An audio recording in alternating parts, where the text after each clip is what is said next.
think that filling in or fitting in with the core of young players that we're putting together, not only with what he represents as a human being, but what he represents as a basketball player, it just could not be a more ideal fit. So basketball-wise, he brings to the table great athleticism. He is multi-talented in terms of his offensive skill set. He gets to the basket, he penetrates, he's elusive, he can handle the ball. He's what you call your typical, prototypical combo guard, and a combo guard that can score the basketball in many ways, including shooting from the perimeter. So it's an opportunity that we feel, just basketball-wise, playing alongside Ben Simmons, playing alongside Joel Embiid, Robert Covington, Dario Saric, and others, many others, that it was the right player, the right piece to move this situation forward. So as a person and as a human being, you're talking about a young man that has displayed high character in every way. He's a grinder. He had to earn this opportunity to be selected number one. He wasn't always considered the best prospect, but he emerged and earned the right to be considered the best prospect. You're talking about a young man at the age of 18.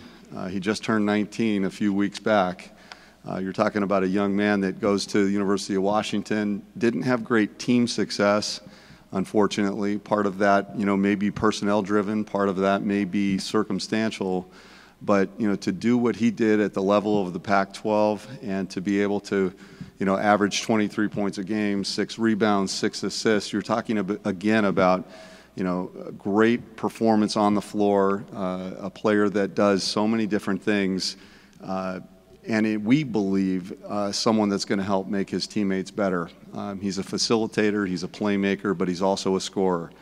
And, could not be happier to be adding Markelle to this mix. So I'm going to open it up for a few questions, and I'd be happy to, stay for about 5, maybe 10 minutes max. Brian. Yep. When was the first time you guys targeted Markelle? Were you on him at the beginning of the college season, even before that? When did he come into vision? From a scouting standpoint, I mean. I think a lot of you know that someone that I brought into the organization when I first got here was Mark Eversley as VP of Player Personnel.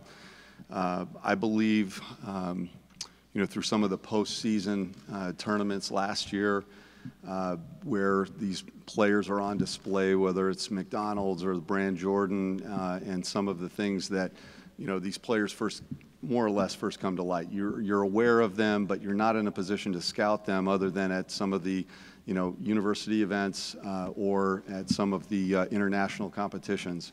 But not only did Markelle go and have, a pretty good stage with USA Basketball, but he emerged really as like a lead prospect that we thought at some of those games. So, I'm looking at a whole host of talented players last year, but Mark Eversley said, that guy, he's going to be the one. And he was right. And we feel like, again, a whole year of scouting has confirmed our thoughts and confirmed our decision. Again, looking at everything that he was able to do, not only prior to going to school, but then at a very high level of competition, following him through this process, getting to know him, getting down, deep in terms of, the evaluation of who he is, not only as a basketball player, but as a human being. He just checked all the boxes, and we feel very good that, that's when it started, years ago, but it's now coming to fruition today.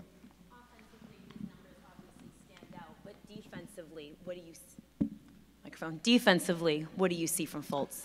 Well, he's got all the tools to be a very good defensive player. Most young players that come into the league need to learn learn the system that the coach is teaching, but learn what it takes to guard NBA basketball players. And again, I think we've got a defensive-minded coach who spends a lot of time talking and teaching and communicating what those objectives are.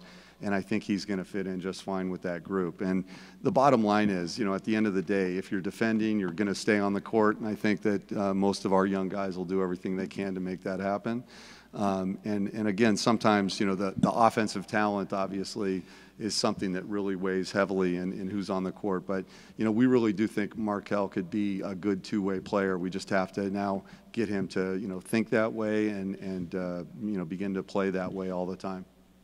Bryan, I know there was a lot of chatter during the day from different teams, and I'm sure there's teams that talked to you and asked you if you would move the pick. How many conversations, if any, did you have with the New York Knicks? I would just, there's a lot of discussion and debate about the New York Knicks today. Today is about the Philadelphia 76ers and our decision to select number 1. No, they did not call. Anybody else? Yep, Tom. How much was with Ben? How it would seem to be such a good compliment and work with Ben, whether Ben is whatever you want to call initiator in the backcourt, front court, whatever. How much did his versatility and able to play on the ball and off the ball mean? I think it's, once again, an ideal fit for that reason. His ability to play both positions, either with the ball or without. Really it's going to come down to, in terms of coach choosing what lineups play and when, and who starts and who doesn't start. It's going to really be based on who's guarding who. I do believe, I've got a lot of faith in Ben that he's going to be able to guard multiple positions. Perhaps not every point guard in the league, but he'll be able to guard multiple positions. And I think that, Markelle with his size, he's going to be able to guard, multiple positions. So you may see different lineups, and, he may be at the 1, he may be at the 2.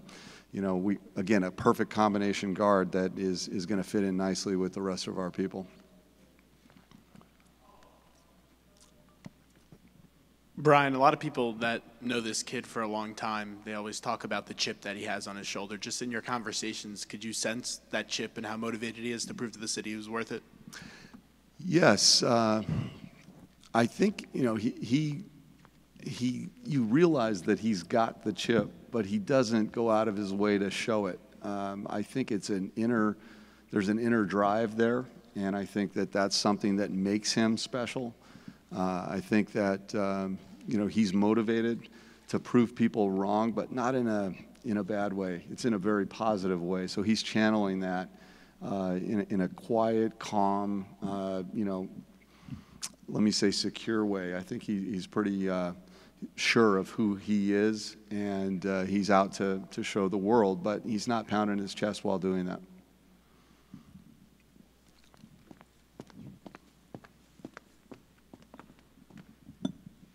Bryan, how much of a factor, how much did you take into consideration the fact that, Washington was 9-22 last season with Markelle? I think you look at every, aspect of evaluating a prospect, whether or not they're with a winning team and what the circumstances were, but we looked long and hard at what that was like, talked a lot to the coach and the coaching staff and others. Spoke to the coach, since his dismissal. We've dug very deep on this, and we feel that regardless of whatever the performance of the University of Washington Huskies was last year, it's not relevant to who Markelle represents, or what he represents as a player and how he's going to fit in and help us turn this program around.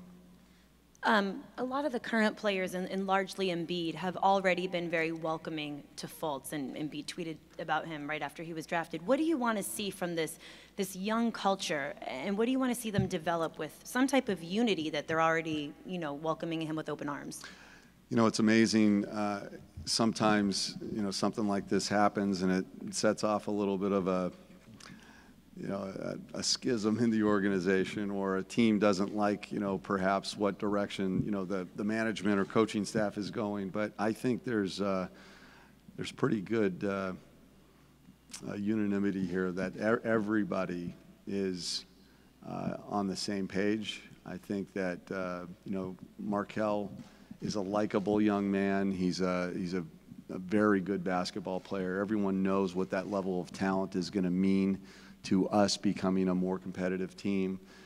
We are a team on the rise in so many different ways. We're an organization on the rise in so many ways. We've been here in June and the gym is full. There's 5-on-5 runs amongst the players. They're spending time together. It's really becoming an atmosphere that you can talk about culture, and you can talk about camaraderie, and you can talk about just team-oriented feel, that it's special, and we're going to keep building on that, and we're going to keep driving to get it perfect, and it's well on its way there. I think the fan base is responding and reacting to the way this team not only plays on the court, but the way they present themselves to the public. It's a fun group. It's an attractive group. It's a marketable group. But they're good basketball players, and they're coming together at the right time. And we're going to try to make the right decisions to finish this project. And it is an ongoing building scenario here. So we're building. We're all about winning.